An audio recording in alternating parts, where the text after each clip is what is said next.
Hello, boys and girls. I'd like to read to you about elephants.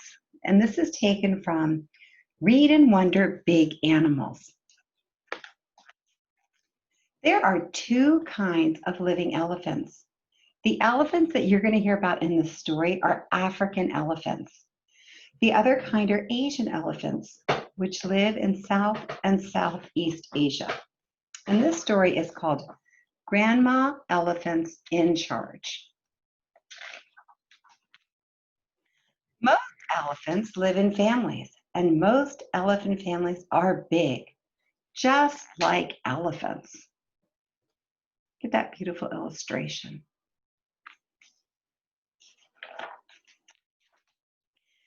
There'll probably be 2 or 3 babies forever playing push me, pull you, or peekaboo, or anything else that makes a lot of noise.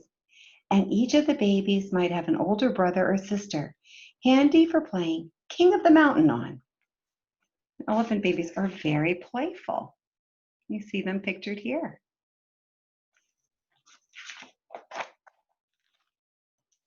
And then there are the moms. They take care of their own babies and help with one another's too, keeping an eye on them to make sure that they don't wander off and scolding them when they get too boisterous. But that's not all. The most important member of an elephant family is, let me show you the mothers with their babies. So they scold them when they get too boisterous, too loud, or too rough with one another. Who is the most important member of an elephant family? Do you remember the title of the story? Let's turn the page to find out. Grandma! Look at that grandmother elephant. Elephants can live for up to 65 years. So Grandma Elephant can live to be as old as 65. And she's the most important member of the family. Let's find out why. Grandma has been around for a long time. She knows lots of important things. She knows where the water holes are when it hasn't rained and the easiest places to cross the big river when it has rained. Okay? Water obviously is very important, boys and girls. Elephants in their natural habitat need to make sure they get sufficient water. And the grandmother leads the herd.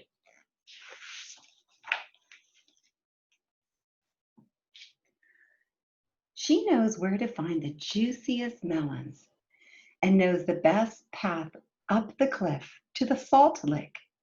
It is not surprising that she is the one in charge. Salt licks are places where the earth is full of minerals. Lots of animals eat the salty earth, and this helps keep them very healthy. So Grandma leads them to salt licks. Here's the picture. And melons, they like to eat melons. Do you like to eat melons? I do. It's a summertime fruit where we live. She doesn't make, hold on, I'm sorry. She doesn't make a big song and dance about it though. Just a flick of the ear or a snort or two or a rumble, rumble, rumble deep down in her throat seems to be enough to tell all the other elephants what to do. So they listen very carefully to their grandmother. Right? If she stops, they all stop. If she moves, they all move. And if there's any sign of danger, you can be sure that she'll be the first to investigate and the first to decide what the family should do. The grandmother is truly in charge.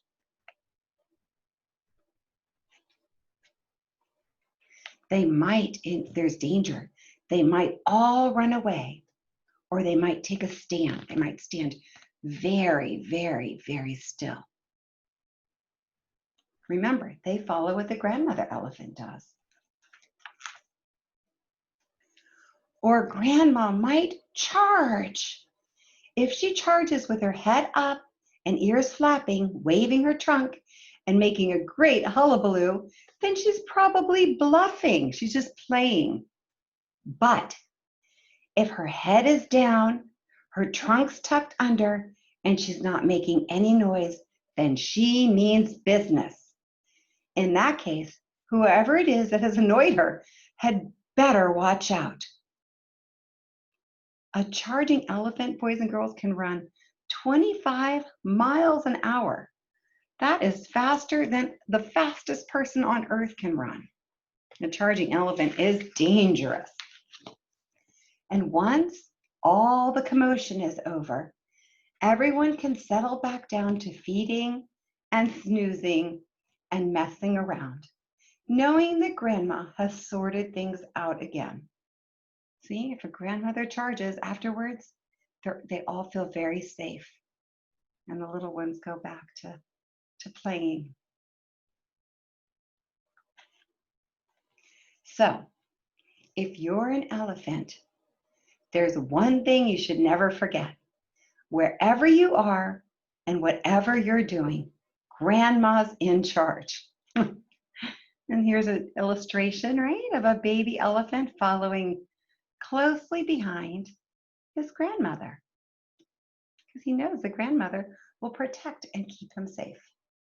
And that is the end of our story about elephants in Africa. Thank you for listening, boys and girls.